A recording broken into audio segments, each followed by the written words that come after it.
Setting Goals and Objectives, Chapter 3, Part 3. In 1961, Russell Colley wrote a book under the sponsorship of the Association of National Advertisers,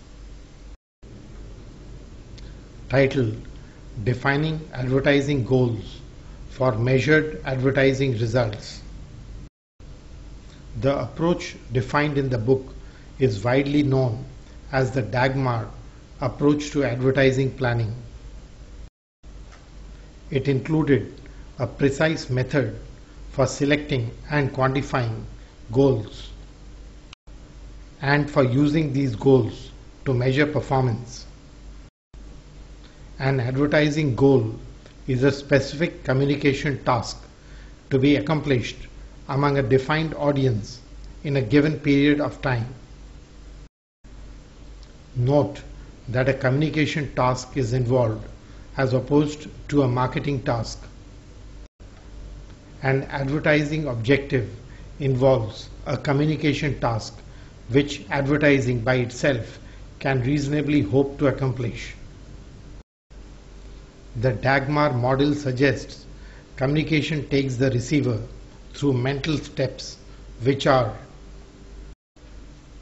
unawareness, awareness, comprehension and image, attitude and action.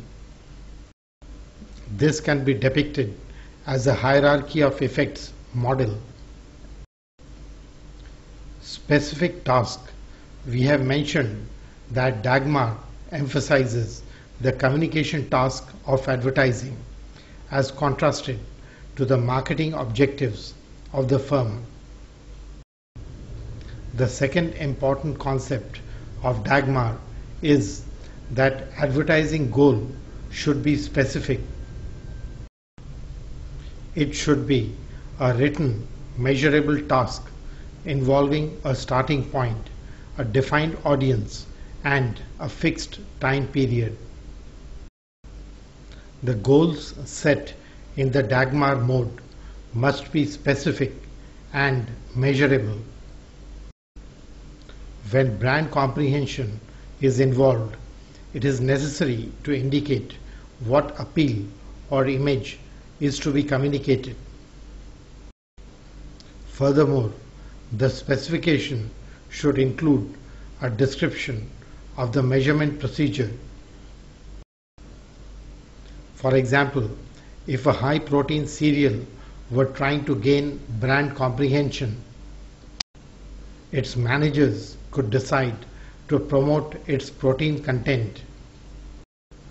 However, merely mentioning its protein content is inadequate and open to different interpretations. Is the cereal to be perceived as one containing a full day's supply as a protection against illness, or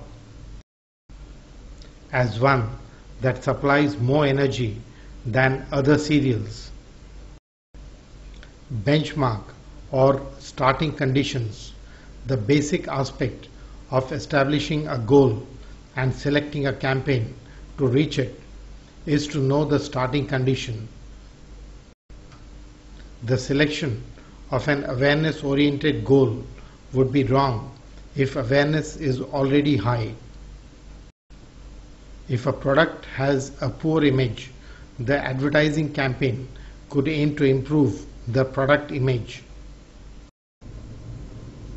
The target. A key tenet of Dagmar is that the target audience be well defined. If the goal is to increase awareness, it should be clearly understood for which target segments the awareness is being sought to be improved. If an advertiser were to target a new segment where awareness is low, they would have to measure awareness level in the new segment and not in the existing segment where it is already high.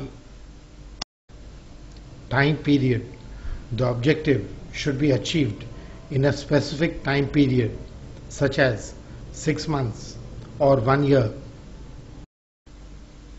All parties should understand that the results should be achieved within the specified period. The campaign would be evaluated on the basis of the results. The time period must take into consideration the planning cycles of the company and the agency. The time needed to generate the targeted response should be considered. Given below is the list of promotional tasks. The advertiser can choose the task that best describes the requirements of the situation concerning the product and its target market. To what extent does the advertising aim at closing an immediate sale? Does the advertising aim at near-term sales by moving the prospect step by step closer to a sale, so that when confronted with a buying situation, the customer will ask for, reach for, or accept the advertised brand? Does the advertising aim at building a long-range consumer franchise